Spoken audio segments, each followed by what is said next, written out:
Brooklyn, New York. The dawn brings hope for your dreams, even in Brooklyn. He's Trillo. He's Suede. Someone stole my canary. I need you to find out who murdered him. Ahoy, Baruch Hashem. When you've been in this line of work as long as we have, nothing is shocking. You've never cosplayed? I did that once. Trillo doesn't do anything that requires imagination. Oh, yeah, that's Rabbi Lustig. You always get the dames. They like my style. I'll keep my schnitzel warm for you.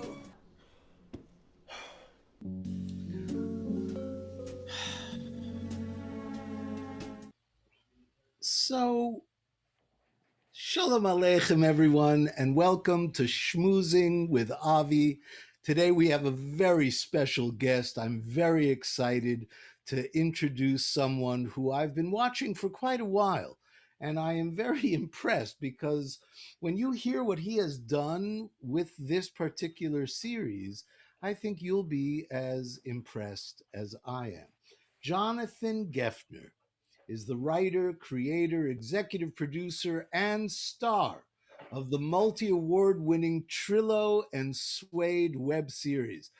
This film noir parody featuring a Jewish ventriloquist detective and his Jewish wooden partner, a shtick Holtz, if I ever saw one, a piece of wood, has won a staggering 39 awards for Best Web Series, Best Comedy, and more in international film contests since its debut in January of 2020.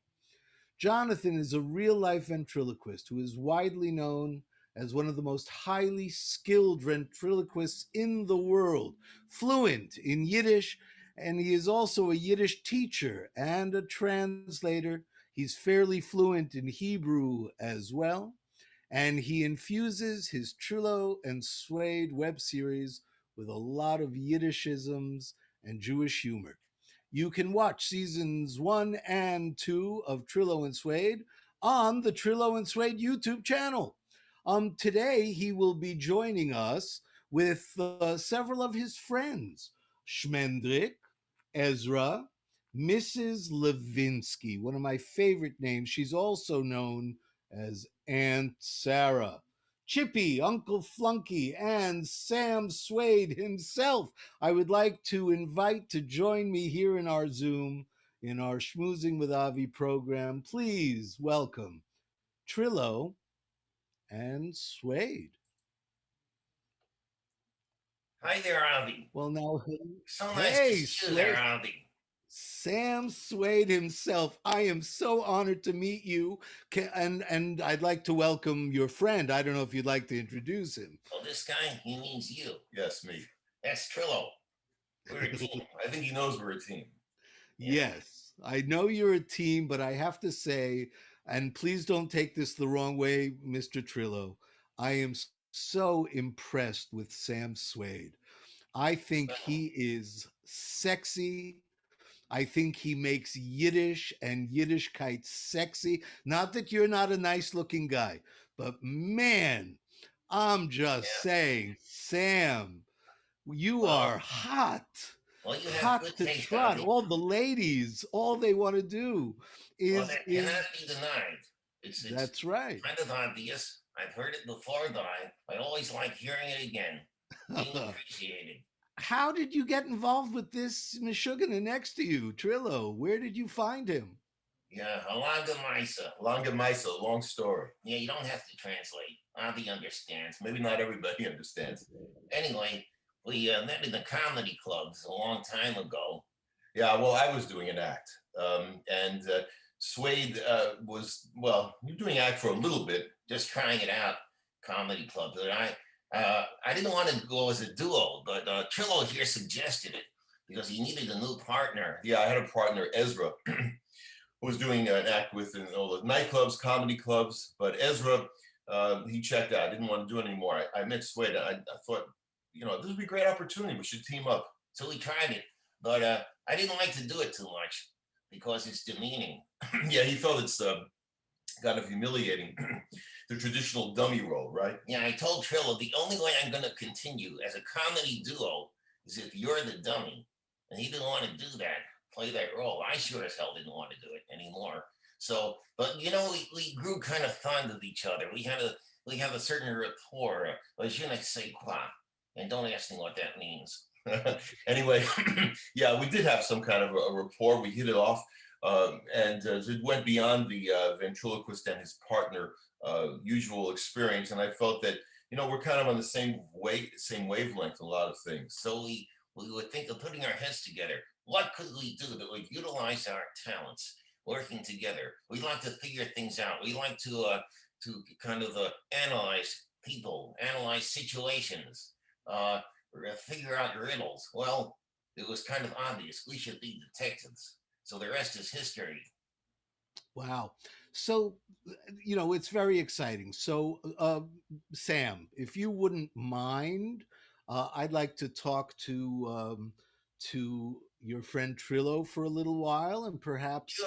Be my we could guest. introduce the man behind the puppet, Jonathan Geffner. Wait a second. Hold on, Avi. There's somebody behind you. What the heck's going on here? No, not literally. Oh, figure Right. of speech. Yeah, figure of speech. Oh, I know what he's talking about. You're referring to that guy, Jonathan Geffner, right? Yes. Okay, I got to warn you about him. Well, he's a fan. He's a delusional fan, He's our fan. and he has delusions that he created us. He created our characters. He writes our scripts. He's what you call a sugarer, I'm a sugar. Right. Okay, a nut job in English. a nut job. Okay, but anyway, Avi would like to meet him, so you know, I'll escort you to another room. Well, we'll both leave, and we'll ask Jonathan, who's hanging out here, if he'll come back in a moment. Okay? Great. I We'll would be love back to meet momentarily. Jonathan Nice to because see you, Avi. I've heard good things about him in spite of him being a Michiganer. So thank you. Okay, see you soon. Great. So, ladies and gentlemen, I'm sure they'll be back in a moment, and we will get to meet Jonathan Geffner, who apparently is the man behind the men behind the puppets. Hello. Well, Hello, look at Avi. that. Hi, are Nice you to meet you now. Jonathan? Yes, in the my more usual persona. Although these days it seems like sometimes I'm more Trillo than Jonathan, but it's nice to in any format to meet you.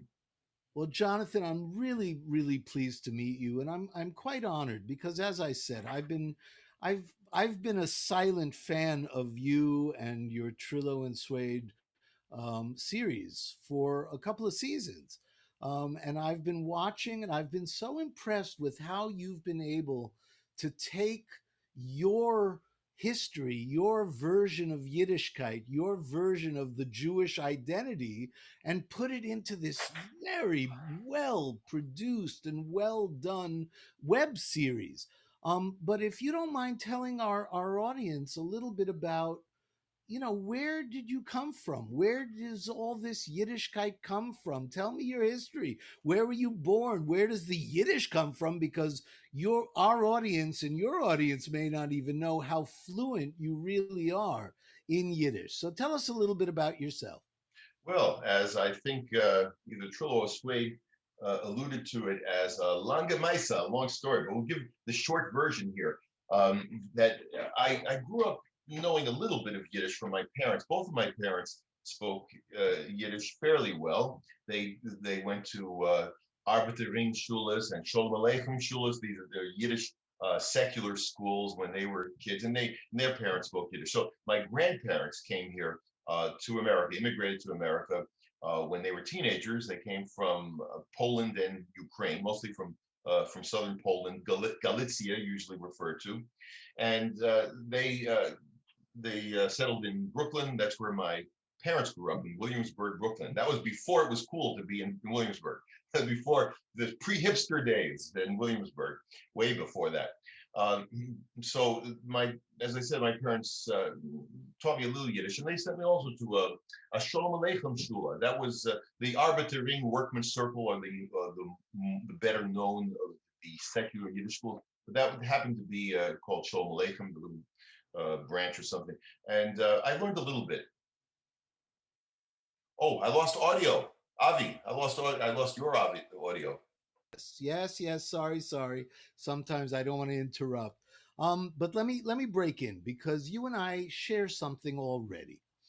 I also went to the Shulam Aleichem Volksschule system. Oh, And it was actually not exactly part of the Workman Circle right. because there Yeah. were Workman Circle schools, there were the Parrot schools, and then there was the Sholem Aleichem Volksschule Institute. I Right. went to Yeah. number 21 in the Bronx. Where did you go? What number? Do you I don't remember? remember what number, or they didn't usually refer to a number, but it was Great Neck, Great Neck, Long Island. I grew up in Little Neck, one town over on the Queens side. So I was a New Yorker, New York City dweller officially, but near the border. But Great Neck is the town that the shul, the little school was. And did you actually go through the system? Did you go I, to the middle shul, the no, middle? I didn't go through. I just to the elementary school division. So I went there for a few years. I had that little graduation in lieu of a bar mitzvah. So, at about 13, I guess, is when I stopped going. But it whet my appetite. I learned some Yiddish there, but mainly it just got me more interested in it. So that a few years later, when I was just entering high school, I was I became a verbrannter Yiddishist, some a fanatical Yiddishist.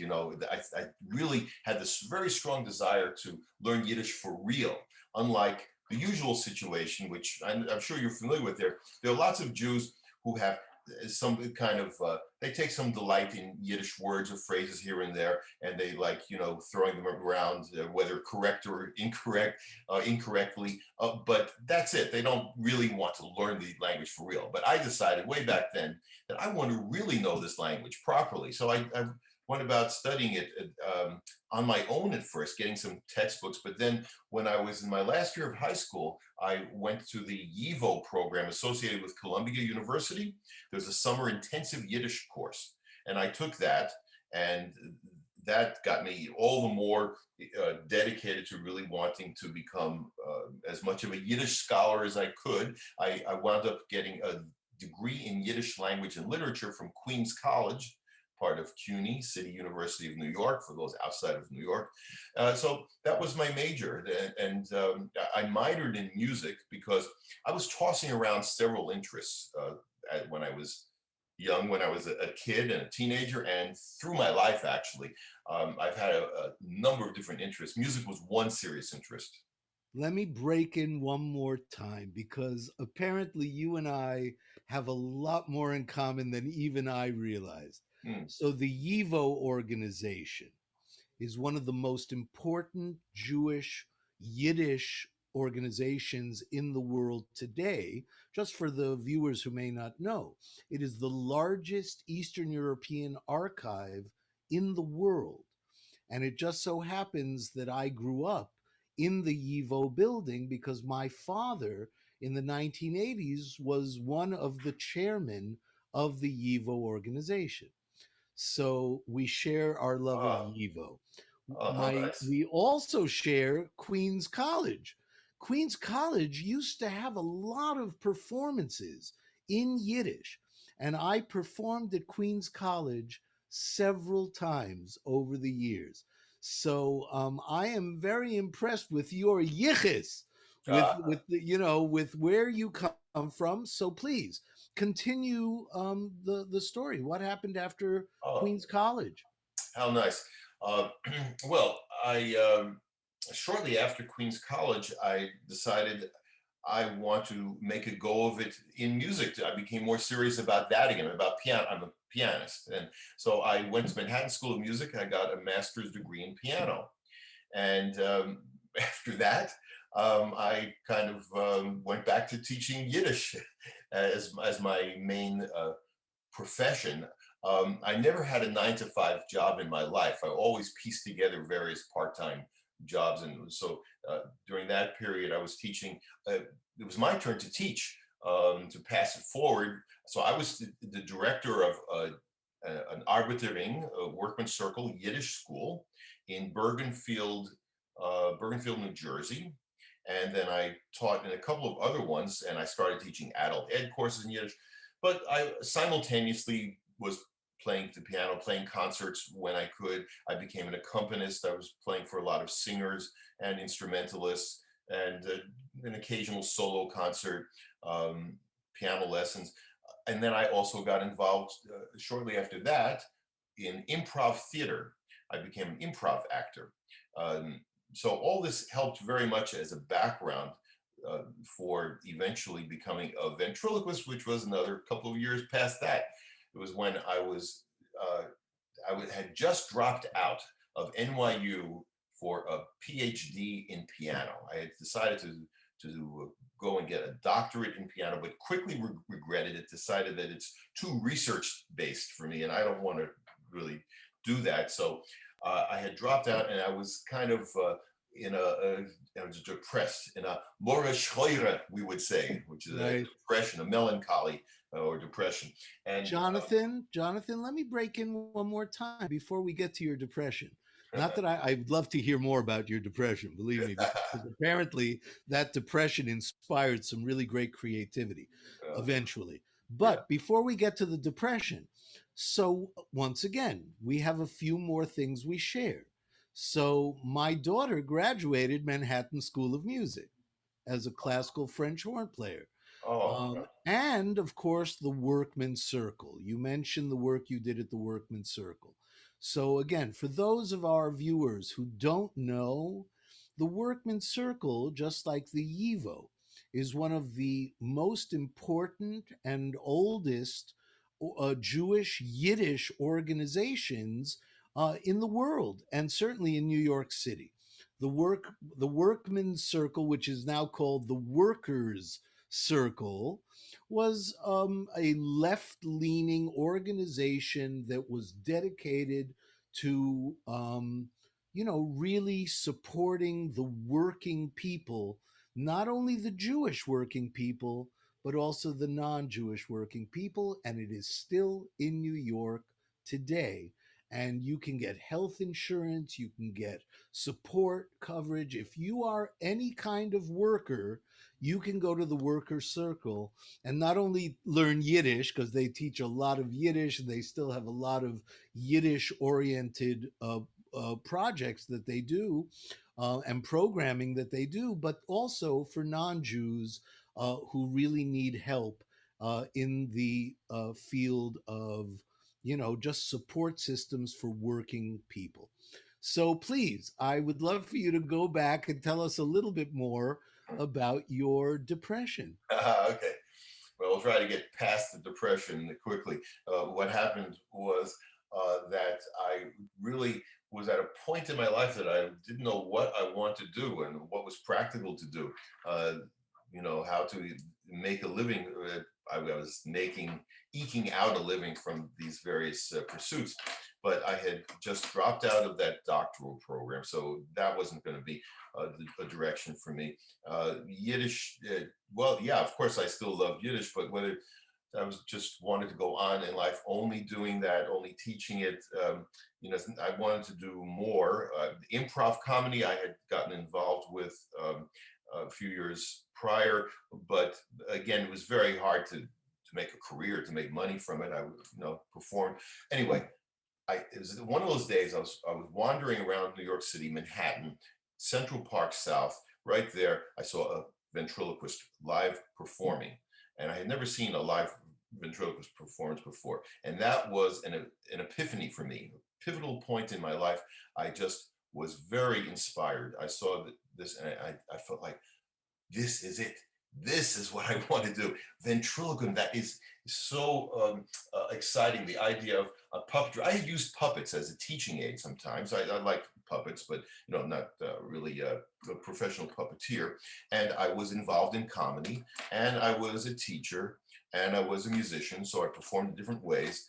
But the idea of bringing a puppet to life, making a puppet appear to and sound like it's alive and real while you see the performer there, not hiding as most puppeteers need to do, but just out there and communicating, and also blurring the line between reality and illusion, which is something I love to do. I'm sort of fascinated by anyway, what's real, what's not real. I have fantasies, imagination about questioning what's the meaning of life as an obsession. All this stuff can be played out as a ventriloquist, bringing characters to life, and also simultaneously do self-therapy, because it's very therapeutic to have puppets who can express things that are in your own subconscious, different parts of your character that's suppressed, and all that came to be. That's very cool.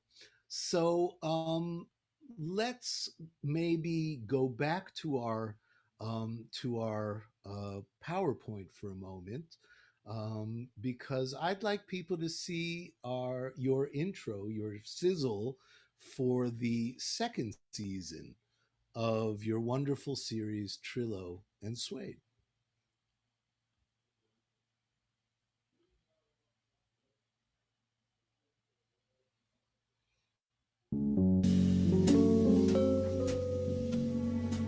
It was a gloomy morning in Brooklyn, New York. I was already feeling cynical and alienated because I'm expected to be that way in this genre. I'm Fiona Fatale. Cheating on a dame like you? Hard to believe, dollface. What was your grandfather's name? Peter Piper. And why did you say cloaked in mystery? Whose name began with an A? You're the psychic, you tell me. I decided to become Jewish so no one will know that I'm black. How could I keep my mother out of it? Stop talking into the microphone. Oh my god, just finish the scene. We'll fix everything in scene 2. Is that a mezuzah in your pocket? Or are you just glad to see me? Oh, no, that's a jar of Harry. In case I need a nosh. Oh my God. Okay. So, I mean, besides the fact that it's hysterically funny, I would love to know, number one, how did you decide when you decided you were going to become a ventriloquist, right? So how did you decide who your puppets were going to be, what kind of characters you were going to create? And can you tell us a little bit of the evolution into this Trillo and Suede team, and the series and turning it into a web series in 2020? Well, my very first puppet character was Schmendrick. My father often called me a Schmendrick when I was a kid. So it was a term, I thought of it as, felt it was more of a term of endearment, although it can be an insult, but it can also be done in an endearing way, like a rascal. It could be a sort of a jerk, but I think of it more as kind of sometimes it's like a near do well, right? Yeah, a Schmendrick, someone who doesn't, he's not all together. Yeah, not on the ball. It doesn't really succeed usually in his tasks or whatever. So that character was based on a combination of characters that the older Jewish men who I've known with Yiddish accents. And so I kind of made a conglomeration of them into this puppet character. So he was the first one that I created and started using in shows. I was practicing intensively for just a couple of months, and I already started doing shows. I had the chutzpah to do shows because I picked up the techniques quite quickly of not moving my mouth when I talk and projecting my voice. Of course, I got better as time went by, but I was good enough after a couple of weeks of obsessive practice to start doing shows, which were mostly ad-libbed in those days too. That's where it came into play, the improv comedy that I had been working at for a couple of years at that point, because I was very accustomed, I was comfortable to ad-libbing, to improving. But I soon saw that, I found out through trial and error that I cannot have the chutzpah to rely on improv for shows because it can only carry me so far. And there's no way that I could improvise a great show. It's just like too risky. So I started writing, and a lot of the material I wrote was originally for Jewish audiences because I was still teaching Yiddish school. I was the director of a Yiddish school for kids. So what I did is I wrote little skits for my puppet Schmendrick, and then subsequently, more puppets I added to the act, one by one, but little skits that I could do at the community events, like we had a community Seder for Passover and for Hanukkah and for Purim, we had things, and for just get-togethers, and also just to teach classes. So I would do things with my puppet, partly ad-libbed, partly written out. And then I started advertising myself amongst the Jewish community for other Jewish schools and Jewish centers of all kinds that, hey, I do shows for Jewish audiences. Not long after, maybe a year or two after, though, I decided, well, why should I only limit myself to Jewish audiences? I want to try to make a living at this. And it seemed within my grasp that, I'm getting bookings and people like what I do. So maybe I could actually make this my main profession, which I was excited to do. So I started developing programs for non-Jewish audiences, for schools mainly, with educational themes or just fun shows, and marketing myself in the general community as well. So can we meet Schmendrick? Yes, I think he's right here. Just a moment. Because I would love to meet some of these amazing characters that you have created. I love, the concept of bringing Jewish style culture, Jewish style, like kosher, it's kosher style. They used to say, we eat kosher. No, we eat kosher style. Shrimp fried rice and pork fried rice is absolutely kosher style Chinese food. So, Schmendrick, what a pleasure to meet you. Yes, this is Avi. Oh, I heard so much about you. I saw an excerpt on Auszug. Auszug means excerpt in Yiddish. An Auszug from what? From the Too Jewish thing you did. Oh, Avi is famous for his Too Jewish show. Yes, we saw some excerpts on YouTube or someplace. I don't know, someplace we saw it, right? Oh, you did. It's such a mechaya. A mechaya. It was a great pleasure. So Schmendrick, thank you so much for the compliment that you've seen some of my work. I'm very impressed. I'm actually curious. So when did Schmendrick come into being?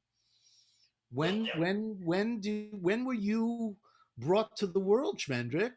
Well, from the very start, Jonathan here, he said he created me. That's a funny concept, but that's what he thinks. Yeah. Yeah. Well, anyway, that's my earliest memory. The earliest memory is when we started working together. You don't remember anything from before that, right? Yeah. So who knows? Maybe I was just a little baby. I don't know. Yeah. Right. Well, what years were that? Okay, let's see. Can you remember? Let's see. Back. Let's see. 1985. That's when I began all this. Wow. So, yeah. You looked younger then. Yes, I looked younger because I was younger then, a lot younger. Yeah, that's when we started together. We did shows in the Yiddish school. You remember that? Yes, I do remember that. Yeah, he took me to the classes, and I would talk to the kids. I would help to teach them, but sometimes we just had fun. Don't tell the parents. It's a little late now, anyway. You just had fun with the kids, making up stuff. I mean, I'm so amazed that we never actually crossed paths, at least to the best of my memory, because I was in New York from 1981, 82 until I left after my Too Jewish show in 1995 in New York, which is where I started my Too Jewish show. So you were doing shows at the Jewish schools. Where else were you performing, Schmendrick, with Jonathan? Where did you let him come with you? Well, after a little bit, I told him, listen, the Jewish stuff is natural to us. It's fun, but it's easy. But why should it be only the Jewish stuff? Why don't we do it for the non-Jews? So that's when we started doing the school shows. And then we also did a little bit for the adults, right? Yeah, because I also dabbled in doing some comedy clubs, adult shows, figured, well, why not try that as well? But I soon decided, we both decided that we don't like that venue as much. Well, you like that to do for the kids and also for all ages, the families. I like that the best. Yeah, me too. Because a good thing we were in agreement about that. Yeah, we usually don't agree on a lot of stuff, but we agreed about that. Okay. Yeah, so... Is Schmendrick based on anyone in particular? How did Schmendrick become Schmendrick and not Schlemiel or Schlemazel or, Well, you know? Yeah, Jonathan, he kind of acted like my daddy, so he gave me the name. And, I'm so glad he gave me this name, Schmendrick. Why are you glad? Because you got to admit, Avi, it's the most beautiful name in the world, Schmendrick. It has such a ring to it. So, a clang. It sounds so nice. So, Schmendrick, yeah, I don't know why he gave me the name, but I'm so glad he chose it. And I think that Schmendrick is a beautiful name. Don't get me wrong. So, what other friends, Schmendrick, did you have that were part of Jonathan's world? Well, we used the friends that had joined us. We all lived together, you see. So we got Ezra as one of my friends. Yeah, Ezra is another guy. He takes part in our shows for all kinds of audiences. I would love to meet some of your friends, Schmendrick. Oh, Would yeah. you introduce us? Oh, sure, I could. I think Ezra was taking a nap. Well, let's see if we can wake him up, or if he's up by now. Okay, so we'll be back momentarily. Okay. Great. So thank you, Schmendrick. It was an honor to meet you. Ashenim Dank. Die bist epis speziell. You are very, very special, Schmendrick. Ashenim Dank. A großer Covet. A big honor for us. Thank you. Okay, I'll be right back. So until everybody comes back, for those of you, who may not know, Schmendrick, of course, is a beautiful Yiddish word, and it usually refers to someone who is, it's hard to describe really. A Schmendrick is not quite a Schlemiel who has the soup spilled on him, not quite a Schlemazel who's the one who actually spills the soup, but somewhere, around the Schlemazel and the Schlemiel is a Schmendrick. And here, I guess, who is this? Look at this wonderful, wonderful person. Who are you? What's your name? Please introduce yourself. Oh, it's Avi Hoffman. Yay! I was looking forward to this day. I'm Ezra. Yes. So this is my partner, Ezra. Yeah, we do shows together, Avi. Did you know that? Yeah, he just heard that from Schmendrick. Told him about that. Yeah, Jonathan and me, and sometimes Schmendrick also. Wow. So Ezra, what is your background? How did you where did you come from? And where did you get your name from? It's a beautiful name from Jewish history. Ezra was one of the great Jewish personalities in the history of Jewish in the Jewish world. He was a prophet, wasn't he? Yes, sir. I heard that before. Yeah. So you want to tell him about the history of her name? Oh, I don't remember because you gave it to me, right? Yes, I did name Ezra when I first got him, but you know about your history before we met? Well, all I know is that I was carved out of oak, carved out of oak. Yeah. You remember where that was? Well, I think I was from the hills of Kentucky. Well, that's the backstory that Ezra has sort of taken on for himself, that he grew up in the hills was first came into being in the hills of Kentucky, right? Yes, sir. And so kind of hillbilly or country boy personality, wouldn't you say? Yeah, the Jewish hillbilly. Jewish hillbilly. Very strange, very odd. Okay. Yeah. I love a that. very little Kahilla Jewish community down in what part of Kentucky was it? It was a very tiny little village. It's not on the map. It's not on the map.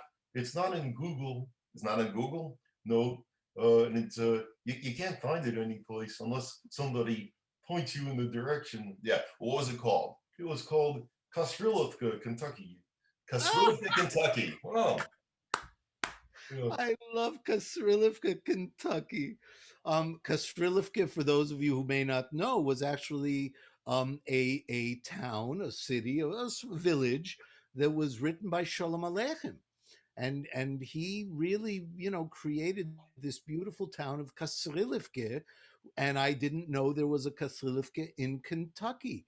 Yeah, nobody knows I that. have heard that some of the Southern Jews use terms like yippee oy vey. Is that true? I Yeah, mean, is I that heard that a before term that too. you used to use when you were back in Kentucky, back in Oh, old Kentucky? yeah, I'm not familiar with that one actually. Uh, Ah, but I don't remember too much because before I knew it, I became Jonathan's partner. So I don't. It's a vague memory of Kentucky. of All I know is someplace. the old oak fields of Kentucky. Yeah, Very nice. yeah. Wow. Otazoy. You What know, a pleasure to I, meet you, Ezra. I mean, do you know much about your Southern Jewish roots, so to speak?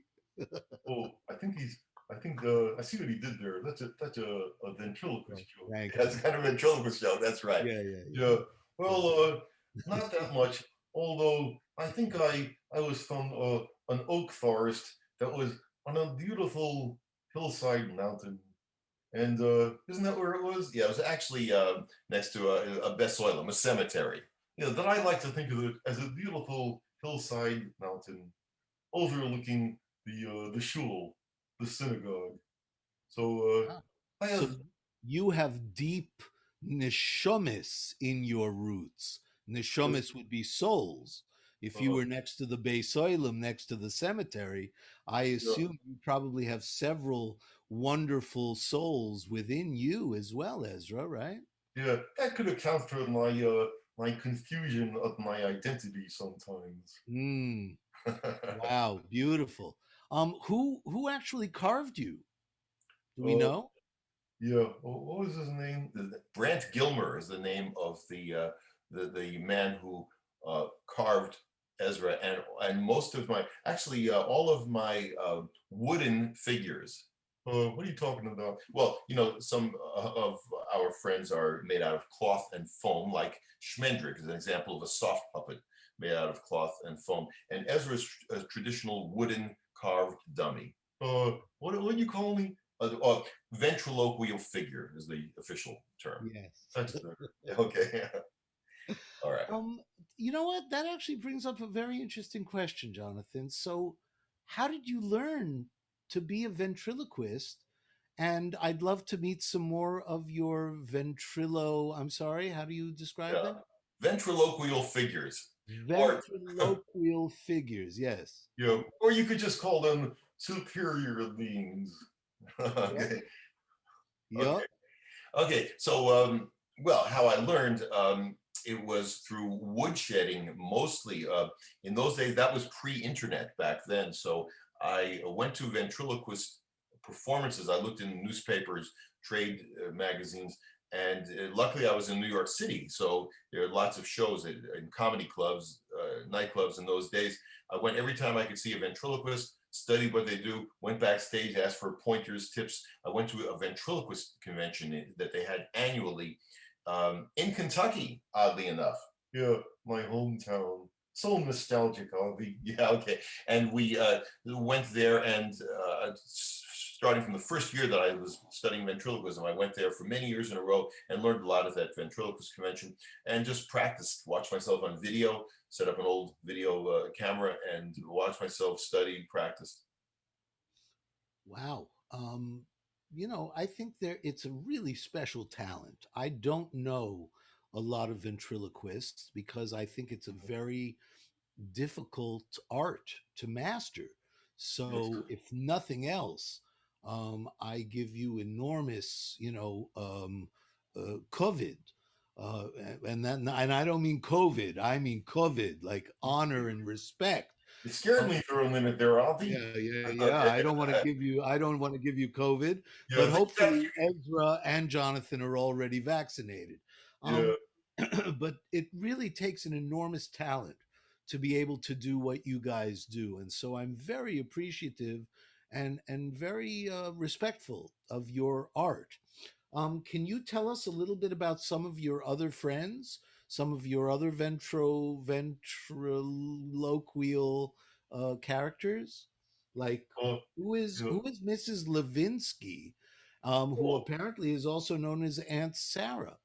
yeah, and Sarah. She's a sweet lady. Yeah, she is a sweet lady. Who And she's known as Mrs. Lewinsky in the Trillo and Suede web series, but we know her, most people know her as Aunt Sarah. Everybody calls her Aunt Sarah. She's not just an aunt, she's really a grandma, great grandma, but everyone calls her Aunt Sarah. So would you like to meet her? I think we I'd have her love here. to meet her because I have a special love for the name Lewinsky, which I'll Oh, be happy really? to share with you if you like. I'd While like to you know. go get Aunt Sarah and Yeah, bring her back, I I'll think I tell could. everybody why I love Lewinsky so much. I, I think, she's in the kitchen. You want me to get her from the kitchen? Yeah, she's eating some gefilte fish. So Right. I'll go get her. Okay, we'll be right back. Great, thank you. For those of you who may not know, my relationship with the name Lewinsky is from one of the greatest Jewish novels ever written, called The Rise of David Lewinsky, which was written by Abraham Kahan, the famed editor of the newspaper, the Yiddish Forward, the Fovels. Look at that, Aunt Sarah. Mrs. Lewinsky, what an honor to meet you. Oh, sure. I see somebody's talking in the TV over here. Yeah, it's not a TV. That's a computer screen. What? A computer screen. See? Oh, yeah, there's a little guy in there. Yeah, he's not Yeah. really in there. Oh, I see. He's so tiny. Yeah, but he's not really in there. Shalom Aleichem, Aunt Sarah, was machst Aleichem du? Shalom. Yeah, Von wannen kommst du? Where is your family from, Mrs. Lewinsky? he talks. Yes, he talks. He's not really here. This is someplace else. We're seeing him on the computer. Oh, so you're not in the house. He's not in the house. No, he's someplace else. So where do you come from? Well, right now I stay in a suitcase mostly. Yeah, but right now mostly in the suitcase. You like to rest there. But before that, do you remember when you were a young girl? I come from the old country. The old country. Where's the old country? It's where I used to be. Yeah, but where more specifically? It was in Galicia. In Galicia. Do you remember the town, the shtetl? Schön vergessen. Schön vergessen. She forgot the name of it. I see. Sean Ferguson, I knew him well. Yeah. Of course, that's an old joke. So, Mrs. Lewinsky, Aunt Sarah, if I may call you Aunt Sarah. Oh, yeah, everybody calls me Aunt Sarah. Oh, Tante no. Sarah. Tante Sora or Muma Sora, two ways of saying aunt in Yiddish. So either way or any way. Yeah. Right. Well, Mrs. Lewinsky also. Yes, Sarah Lewinsky. So any of those. Oh, wonderful. So you're a Galiciana. I'm also a Galiciana. My grandparents came from Lodz in Poland. Was that anywhere near where your family came from? Yeah, that sounds familiar. I don't remember exactly what it was called, but it sounds. I think we went there sometimes on Sundays to lunch. You went there? Yeah, and we ate lunch in Lodz. Well, I have so much respect for those of you who came from the old country and helped to build America. So, again, the rise of David Lewinsky, was David maybe one of your relatives? Yeah, there was a Dovidel. We called him Dovidel. Right? Dovidel. Right, Dovidel is the nickname, right? Well, Dovidel was the lead character in one of the greatest novels ever written, The Rise of David Lewinsky. You must be related because you have that kind of incredible character. I could see it in your face and in your eyes. I mean, such a magnificent Jewish character. This guy's very smart. Very smart. Yes, he is. I agree. Yeah, Dovidel. Oh, I remember Dovidel. Yeah, you remember him, right? And I think it's very important that we give a lot of honor, a lot of respect to those of you who came from the old country to build America and really create a foundation for American culture through your Yiddishkeit. Right. How do you think you helped in that regard? Well, I have a lot of Eineklich. Eineklich, grandchildren. Eineklich. Eineklich. Great grandchildren, right? Yeah, and also I have a good recipe for gefilte fish. Okay. Yeah, I share that with all the generations. What other foods do you love to cook, I like Sarah? Knedlich. Knedla. Do you make Lokschen mit Joach? A frage, of course. Yeah, of course. Oh, it's a Tam Gan Eden. Tam Gan Eden. It is Tam Gan delicious. Eden. The taste of paradise. Oh, yeah, and you gotta eat my cheese blintzes. Cheese blintzes. Oh, I'm hungry. Smetana. Smetana, sour cream, right? Sour cream, absolutely. Do you make latkes, Aunt Sarah? A frage. Of course, yes, of course. You make only potato latkes or any other kind of latkes? Well, also, sometimes I use My mother makes cauliflower latkes. Cauliflower. I never tried that before. No? Sometimes I put a lot of schmaltz. A lot of schmaltz, but that's in your recipe for whatever kind. But it's usually potato latkes. Right. Yeah, usually, but sometimes kasha. I know it's unusual that I like kasha knishes and kasha latkes. Do you ever make kasha varnishkes? Oh, yeah, yeah. Avi, you're getting me very hungry. Me too. I'm starving right now. But I'd love to meet any of your other friends who may have joined us. It's been an honor and a pleasure to meet you, Mrs. Lewinsky, aka Aunt Sarah. Yeah, and it's wonderful to see you on the TV sometimes, on the computer in the series. So that's really wonderful. What other friends? What other friends have you brought with you that you can introduce us to? Is Chippy there? Yeah, Chitty. I gotta tell you something, Avi. Chitty, he's very shy. Very shy.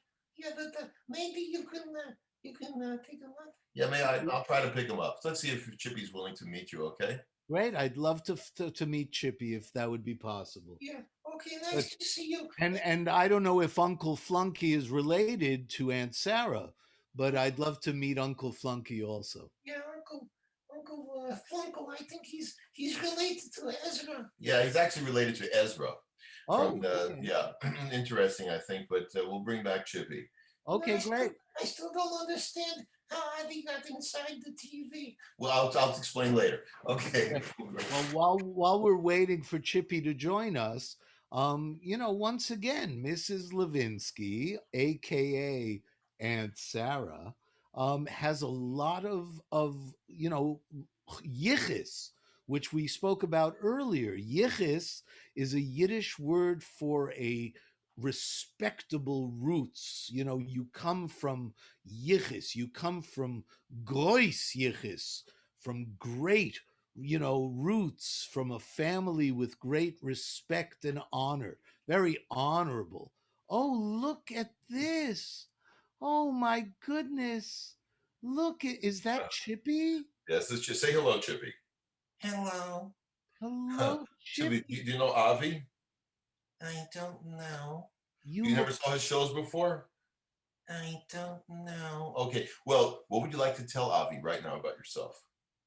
I don't know. Okay, well, he is a little shy. Well, can you tell us your roots, your family background, Chippy? Because apparently you come from a family of Malpis, which in Yiddish would mean our relatives, our cousins in the monkeys. So, right. So yeah, Chippy. First of all, are you Jewish? I don't know. Okay, but you speak a little Yiddish, right? A klein bissela. A klein bissela, a very little bit. Okay. So, and also, I taught you a little expression. Remember, I was teaching you "Happy Holiday" in Hebrew. Remember that? I forgot. I'll remind you, say Chag Sameach. Chag Sameach. Not quite, say Chag Sameach. Chag Sameach. Chippy, almost. Try really hard to say Chag Sameach. He spit on me. Well, you did. Okay, we'll practice for another time, but at least he tried. I am absolutely in love with Chippy. Does Chippy know how to say Chag Sameach in Yiddish? Oh, I think I remember that. You think you remember? Go ahead, try. Good Yontif. Perfect. Chippy, that was not only perfect Yiddish, it was a perfect expression of a good holiday in the Yiddish language and the Hebrew language. Wow, I am so impressed with your knowledge of these Jewish languages. And did you say you were Jewish or not Jewish, or you didn't really know? I don't know. He's not sure. Well, we're not sure either, but he's an honorary Jewish monkey in any case. Oh, it's wonderful, wonderful, wonderful. So I'd love to know a little bit more about Chippy and how you came to get together with Jonathan. Chippy, can you tell us how you met Jonathan? Well, I don't remember because I was just a very baby monkey. A very baby monkey. But actually, I found Chippy in a magic store. And I was looking for another kind of ventriloquial figure or dummy or puppet. You could say ventriloquist puppet.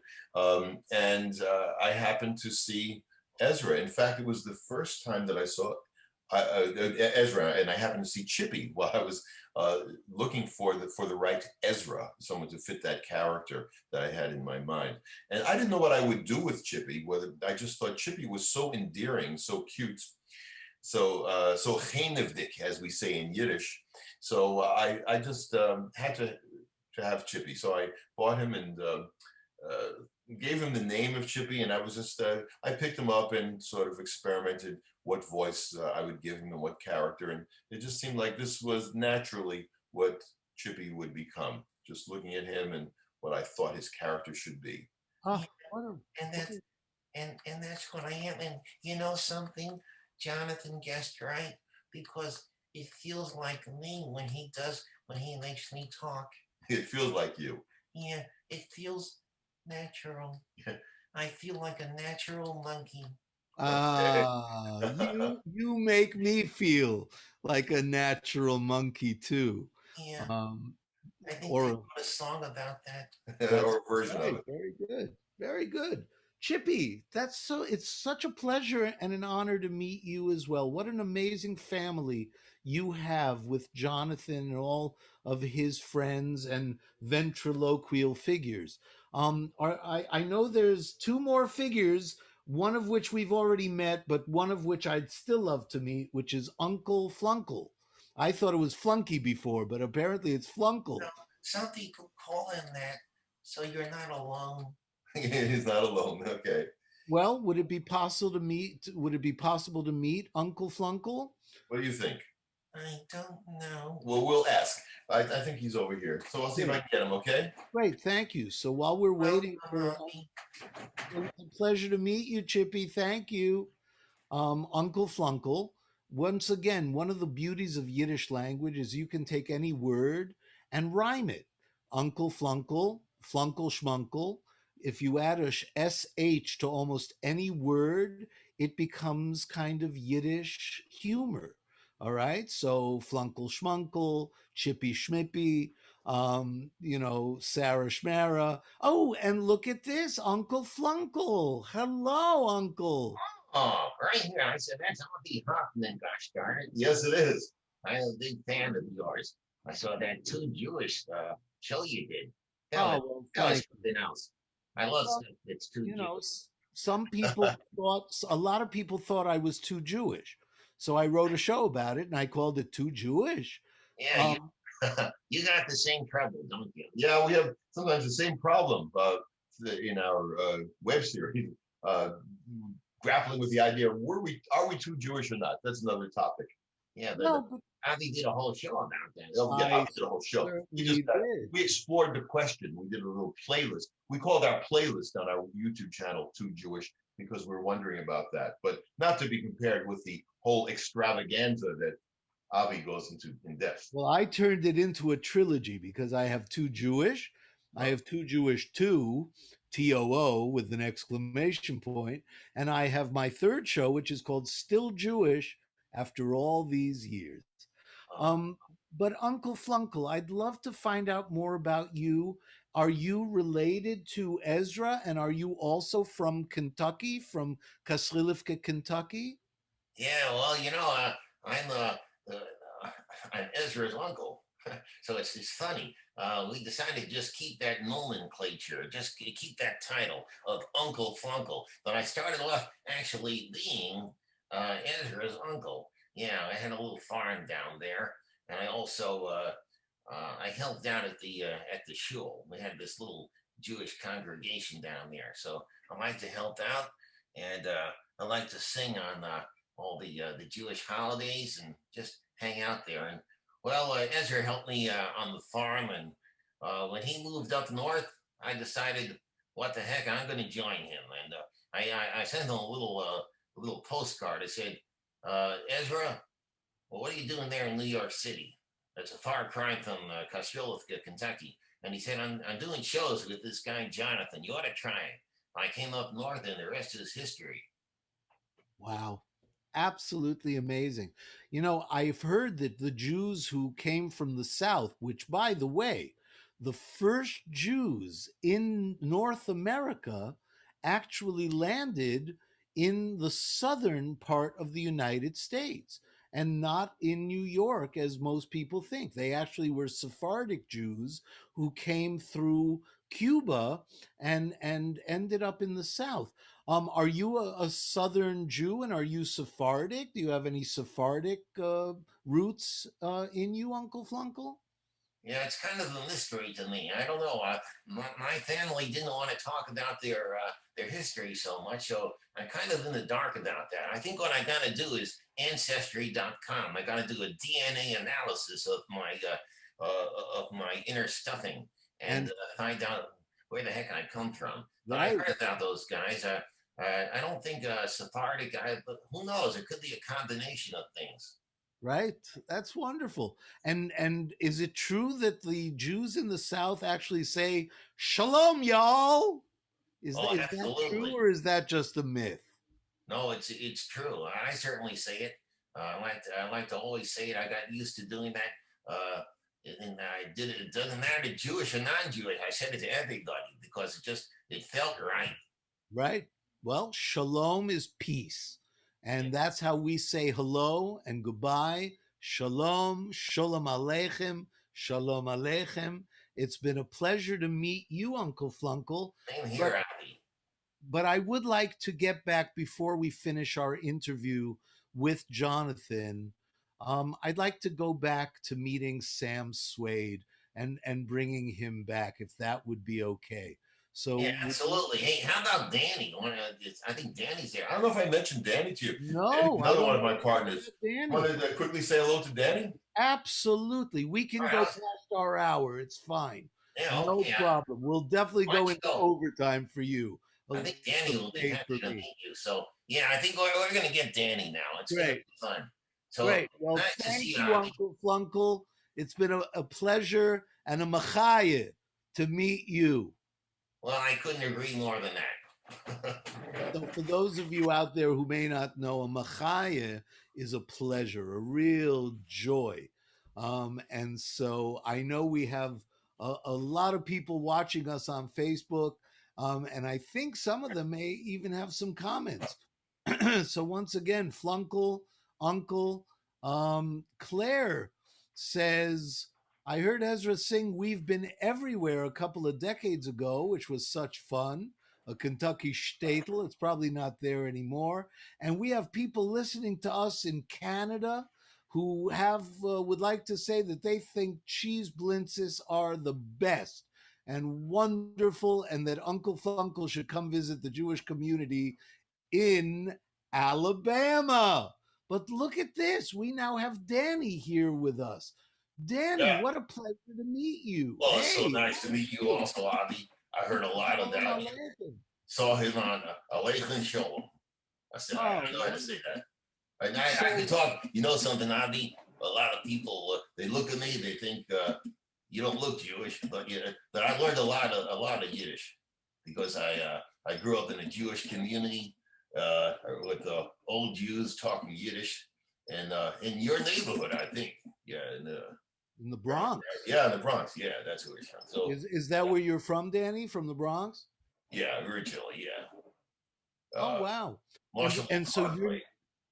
Wow, Moishe Parkway, Moishe Parkway, one of my favorites. Yeah. Next to the Grand Concourse. Yeah, Otazoy. That's how you say it, right? Otazoy. Otazoy, just like that, right? Yeah, so, you're not Jewish, Danny? I mean, is that what I heard? No, just honorary. But but I could be. I know some black Jews. Yeah, of course there's some black Jews too. I could be. There are a lot of Jews of color, and we are actually learning a lot about Jews of color who were born Jewish, a lot of Jews in Ethiopia, and a lot of Jews in America that are born in Black communities and color communities. And I know many of them, and I'm very honored to know them. Tell us a little bit about yourself, Danny. Where did you meet Jonathan, and how did you learn so much Yiddish and so much about Jewish culture? Well, Jonathan, he wanted to have a character that is kind of unique, special qualities, and he had everything in mind. And he told that what's the name of that carver? Brant Gilmer, we mentioned before. He also carved Danny according to my specifications. So created him, much the way parents create children, but this is a little different. You can actually plan out what kind of appearance you want the character to have. So I had this image, this idea for Danny, and Brant did a terrific job of creating just the kind of character I had in mind. Yeah, so I was happy to join the clan here, because now that's why I say I'm the honorary Jewish too, because I got a lot of Jewish characters. Not all of them, but most of them are my partners here are Jewish in one way or the other. Yeah, but I'm honorary, and this way I learned about the culture. Growing up in the Bronx, that was intermediate between him being carved and a brief stint actually in the Bronx, where he had some other experiences, and that's where you also learned Yiddish. You picked it up, right? Yeah. Then Jonathan later taught me some Yiddish that I already knew some from growing up there in the Bronx.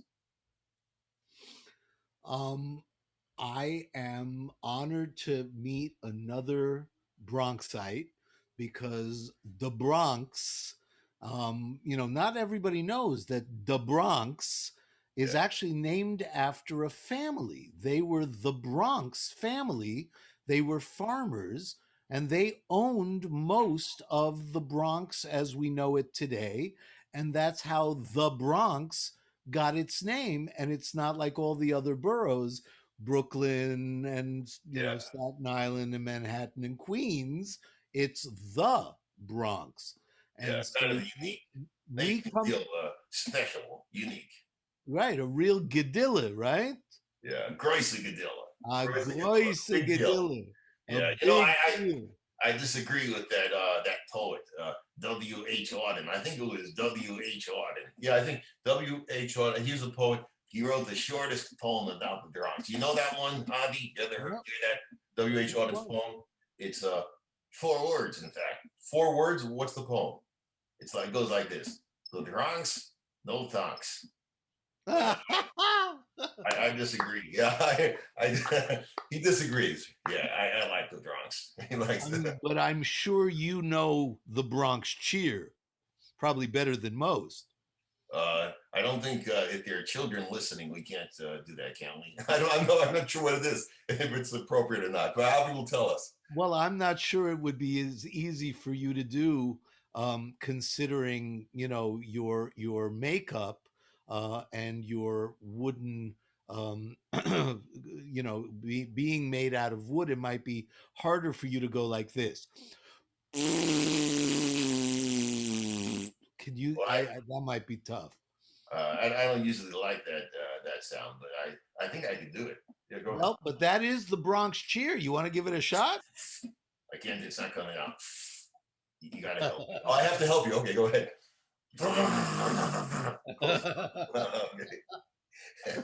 Oh, I love it. My tongue got stuck. Sorry. Danny, tongue got stuck. yes, the tongue got stuck. The Zung.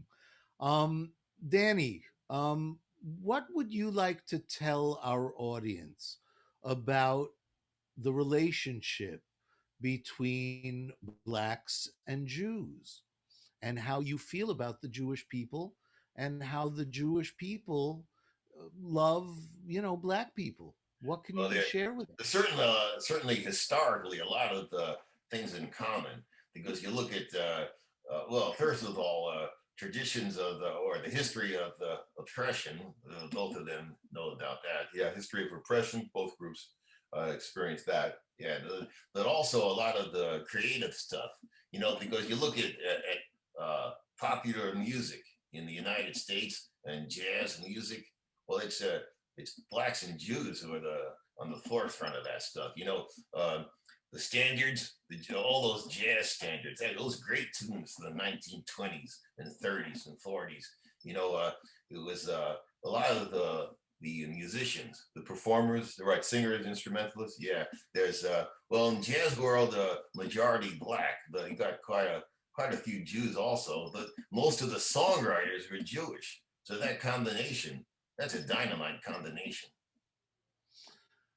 I couldn't agree with you more. And I think it's even deeper than that, because I think the blacks and the Jews worked together for, going back to the turn of the century.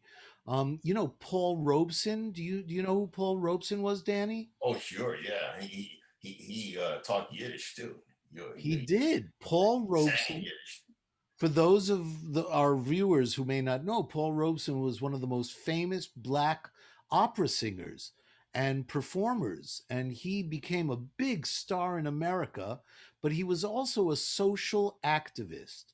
And he was not Jewish, and he was black. Paul Leroy Robeson.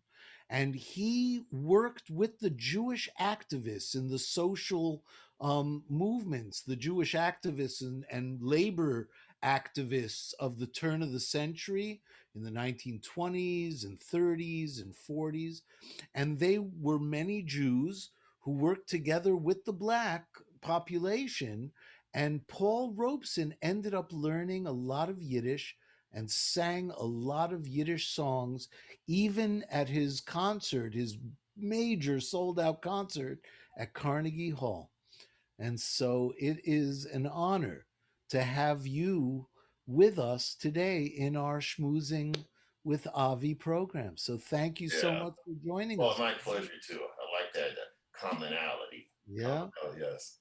Well, and I think it's very important for us all to acknowledge that Jews and blacks helped to create the foundation of what we now know as modern world culture.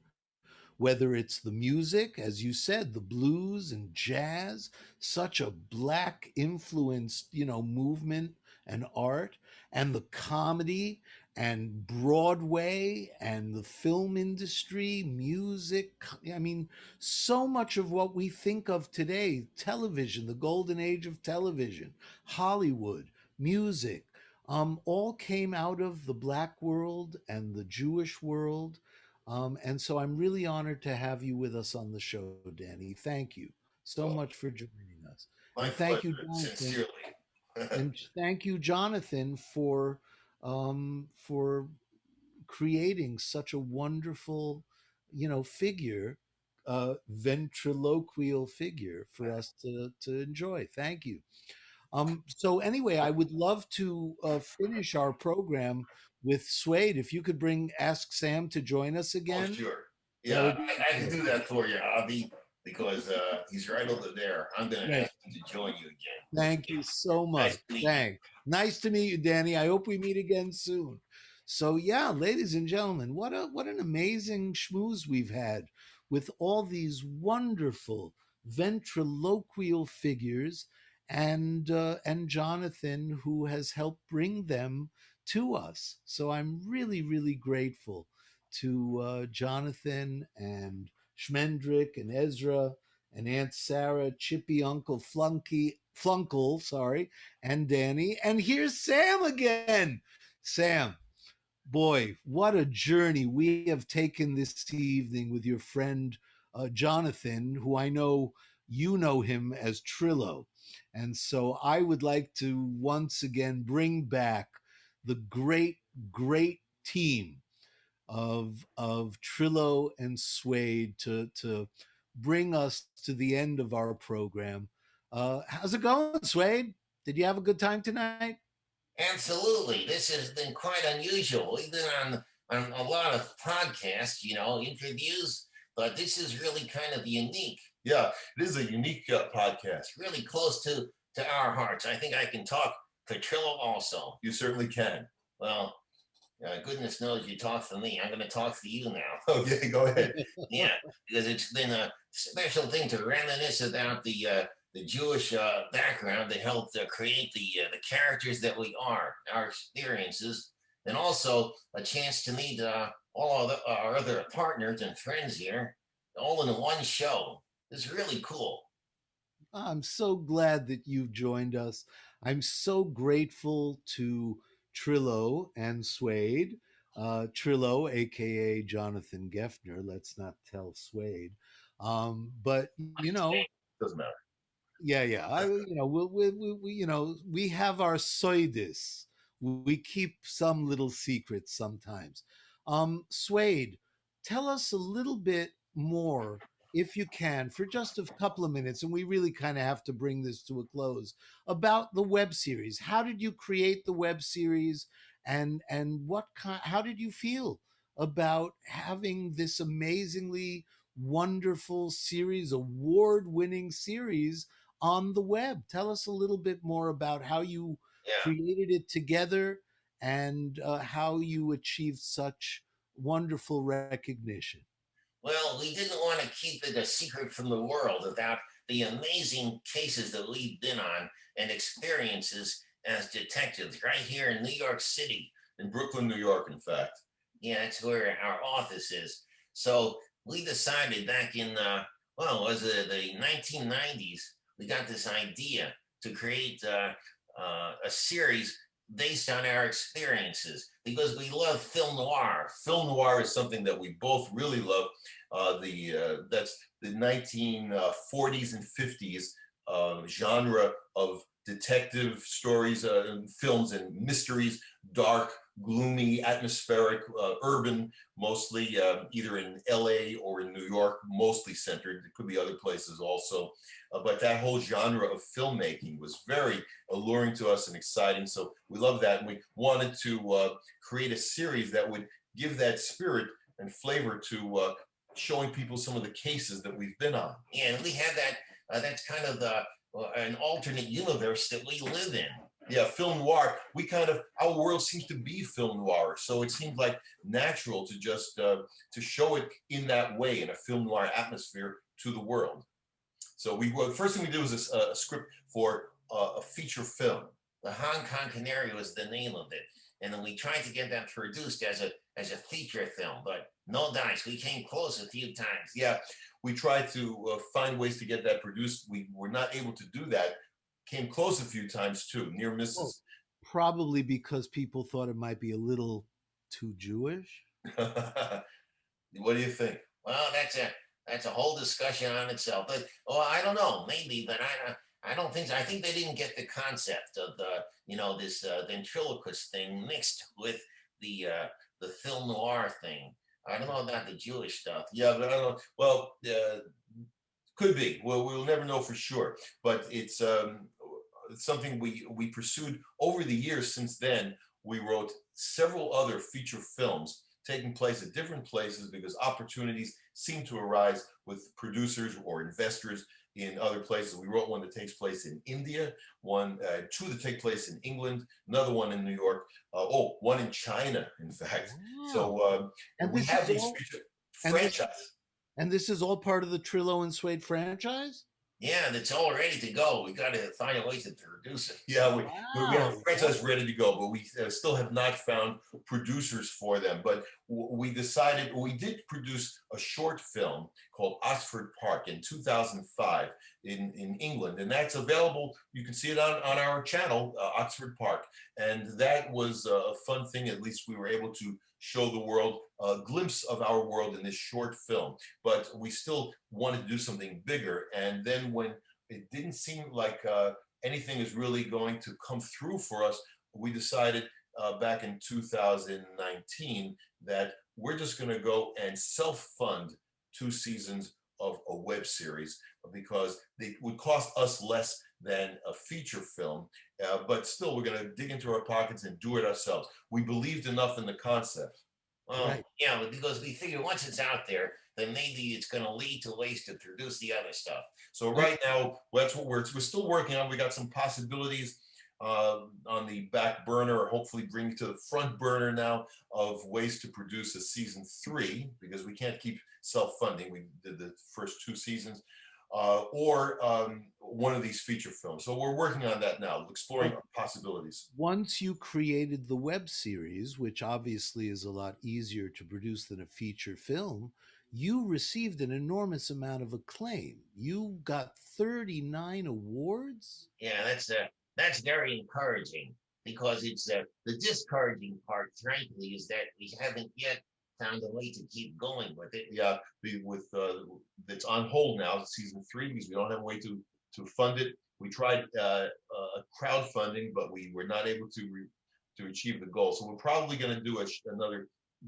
very short film soon with what we were able to finance. But I not season would 3. like to believe, that now in the post-COVID era that we are starting to move into, hopefully as this COVID goes away and the COVID comes back, you will be able to be live again. And maybe with a little bit of help, and if there's anything we can do to help, I would love to see Trillo and Suede continue not only as a web series, but also as what I'm now hearing about are feature films all over the world. Yeah. So Well, I, we certainly hope so, and then we got it all ready to go. So Holiday, as they say, not to be confused with Halavai, Holiday. Halavai. Yeah, Ab- Holiday is delicious, but Holiday is different. yeah. So, here I just want all of our viewers to see Trillo and Suede, the web series. You can visit Geffner.com, which is Jonathan Geffner, the brains, the man behind the puppets, I'm sorry, the ventriloquial figures, Geffner.com. And you can see the Trillo and Suede series on YouTube. I'm guessing you can go to YouTube and just, put in Trillo and Suede, and you'll come up with these amazing private investigators, the Yiddishkeit, very Yiddish oriented, Jewish oriented series, Trillo and Suede, which I am so impressed by. Uh, Trillo, well, first of all, Sam Suede, thank you so much for joining us here on Schmoozing with Avi. It's been an honor, a real machaya. It's been a pleasure and a joy, a machaya to meet you. I'm kvelling, and you can always come and join our Schmoozing series. You're welcome anytime. So thank you, Suede, Sam. Thank you, Avi. Thank you, Avi. Thank you, Trillo. And thank you very much, Jonathan, for joining me and for bringing abyssal, abyssal simche, a real, a happy occasion to our schmoozing series. So thank you, everybody. Thank you, Trillo and Suede. Thank you, Jonathan. And I will just say goodbye to my viewers. And I'm sure I will see you soon. Ashenim und herzlichen Dank.